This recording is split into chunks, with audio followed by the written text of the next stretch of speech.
Saints recapture that Lombardi?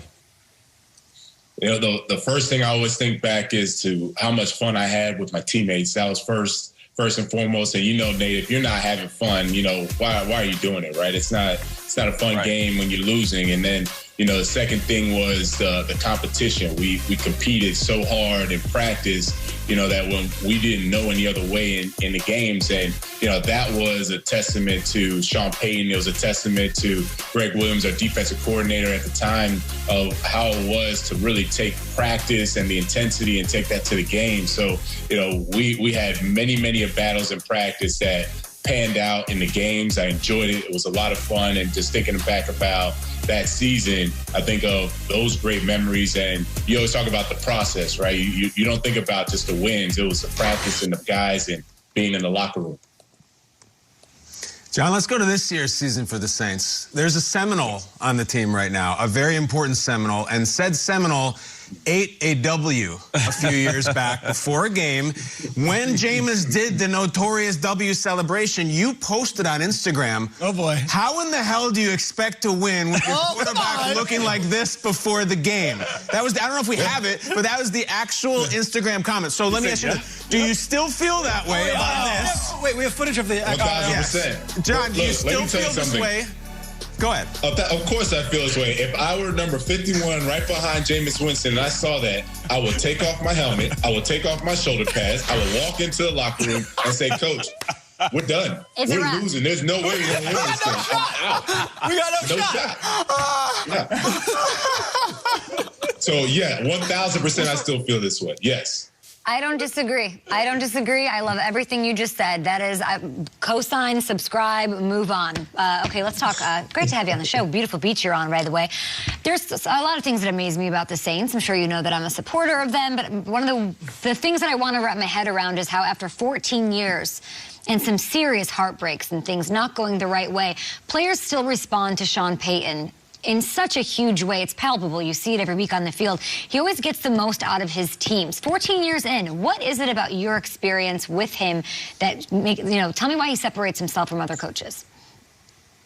Sean has always done a great job of threading the line of being a coach and being very personable, almost like a player. You know, you saw one of the highlights. I go and I'm pushing Sean after a play. We get off the field and we made a play, and that's because of the relationship that we had built and he had built with the defense. He's extremely competitive, a very fiery guy, but he knows how to toe the line of still commanding the respect of being a coach, yet getting the most out of the guys, because we're all competitors at heart. We're competitors by nature, so he knows how to kind of, poke the bear. He loves to poke the bear, and that's how you get players to respond. We're competitors. We want to be the best, and we want to be challenged. So when you have a coach that knows when it's time to challenge his players, then he knows when it's time to back off. He knows when to give the respect, and he knows how to be, again, a head coach and call the plays offensively. That's how you continue to have the respect that he has, and the players respond to him year in and year out.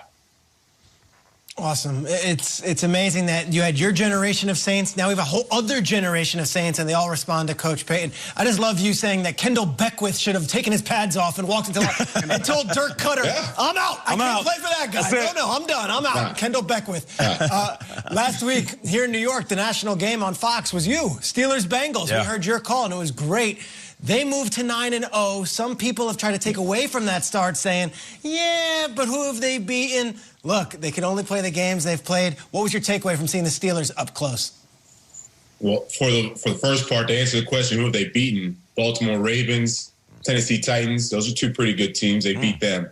They handled Cincinnati Bengals soundly at home when everyone thought Joe Burrow was going to come in and make some noise. What I saw from the Steelers is a very I would say savvy team. And what I mean by savvy is they have always been built on running the football, playing good defense. They have two of those components. They play good defense. They take the ball away. Taking the ball away, as Nate would know, that's the most important stat in football. And if you don't believe me, look at the New England Patriots the past 20 years. Who has the best takeaway turnover margin, and how many Super Bowls have they won? So aside from that, they do that, but they don't run the ball well. and what I mean by savvy, they don't run the ball well, but they found ways to use this dink and dunk offense. They use the fly sweeps. They're doing all these creative ways to basically assimilate some sort of run game. Now they have to correct it, and I know I mentioned it when I called the game, that they have to find a way to really pound the football, because 4-minute offense is key, especially against good opponents. But right now, they're as good as anybody. Style points, you may not like it, but they do what's most important: take the ball away, play good defense, and then they're finding ways to win. You're spot on, man. Now, you had a long, accomplished NFL career, and it's filled with accolades over the 10 years. You last played 8 seasons ago, yet your Coral Gables High School and later Miami teammate Frank Gore is still going. Inexplicably, I don't know how he's doing it. So what's your earliest memory of Frank Gore on the field? And when did you guys realize, can you imagine these two, and I'm pretty sure a long list of other guys on the squad together in high school, that you guys knew you were destined for the league? Wow, I'll never forget the first time I was 15 years old and Frank was 14 years old, and we were about to play varsity football, and he's sitting in the locker room, and Frank had dreads back then, so he's literally just sitting there twisting his dreads, and he's not saying anything. He's just kind of looking around. And I'll never forget this, because we had a running back already, and he was talking about how he's going to rush for 1,000 yards and all this. And then Frank, he's just sitting there just looking at him, twisting his dreads. And then all of a sudden we get out to practice, and Frank is ripping it. When I mean ripping it, we were just like, whoa, like, who is this guy? We had no idea who this guy was. And when I say within, like, not even a week, it had to be like 3 practices, boom. He takes the starting running back spot, and, it's all she wrote from there. And, I always remember that our high school coach did a great job of making us always do ones versus ones. So anytime we did pass blocking drills, blitz drills, remember hamburger drills, all those things back in the day of the old school football, it was me versus me versus Frank all the time. So that really made us learn how to practice, because he was so competitive. He didn't want me to win. Of course, I never let him win. And since I'm on national TV, I'm going to tell everybody, Frank never beat me, ever. I always beat Frank all the time. So he's gonna have to figure out how to defend himself now, but I always beat Frank all the time. But, on a serious note, he was extremely competitive and took great care of his body.